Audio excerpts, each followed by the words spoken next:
So, hey, welcome to Gracie Schwarzwald. I'm here with Eric on Mete. We're going to go over a couple details on a particular self-defense technique that a friend of mine, Dave Diatley, was asking me about. There was a little bit of a debate about a particular grip. And again, whichever grip you do will work. It's not a matter of one way being wrong or one way being right. It's just a matter of some ways are more efficient, energy cost-wise. And this is one of those situations.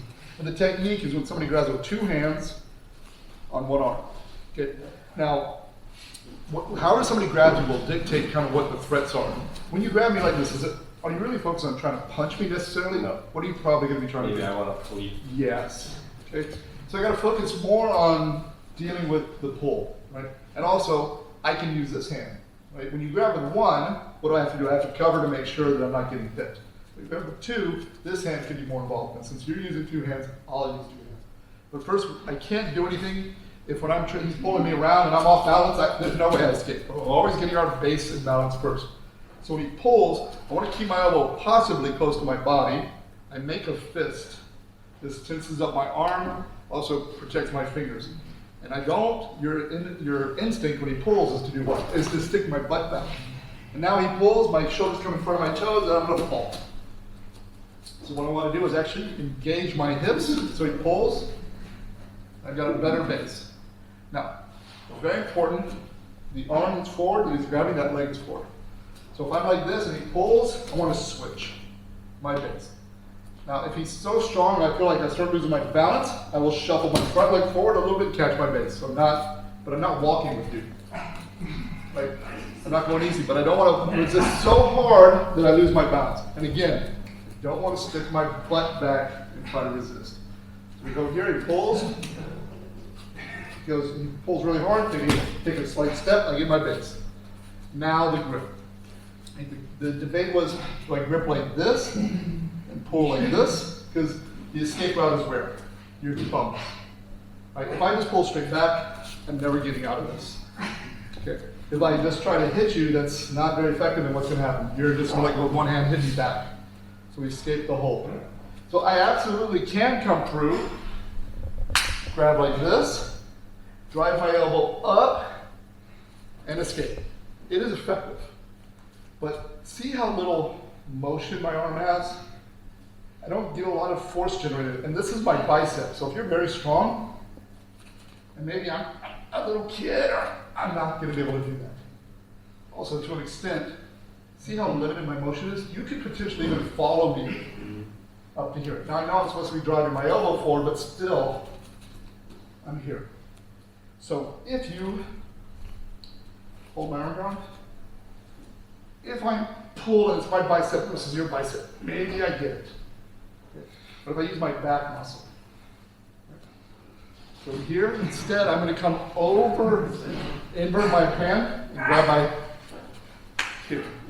The other reason I don't want to do this, besides again, this is a very limited bicep motion. Notice my body is blocking it. Okay. Also, there's a chance my wrist bends a little this way because I'm actually just pulling it up. I want to pull the whole arm. So I come across this way, and I pull the arm. Now notice when I do this, I can go past my head all the way back here. So when I do this, hold on, I can use my entire body. Look, I can even rotate my body versus trying to do this. Now, again, with this, I'm bringing the elbow forward, but still, notice how, also, if you decide to let go and punch me, here. But if I'm here, I can actually cover myself pretty easily. But the main thing I want to talk about is this. This is a pulling motion as I drive my elbow, not a bicep curl.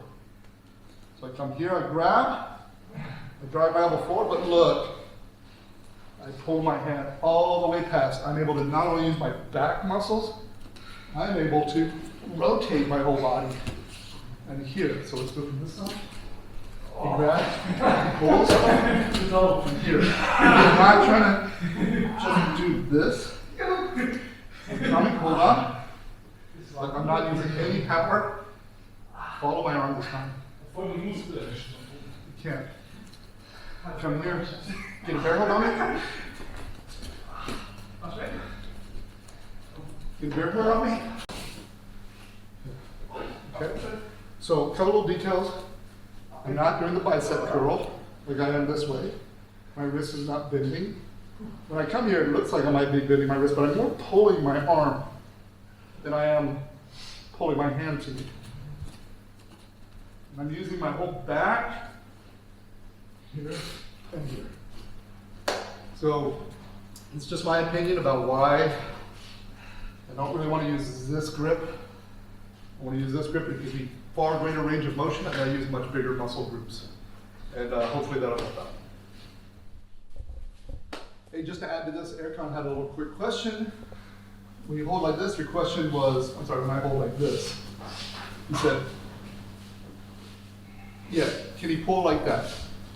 Past his face instead of doing it straight towards his body. Yeah, he can, but what is this motion?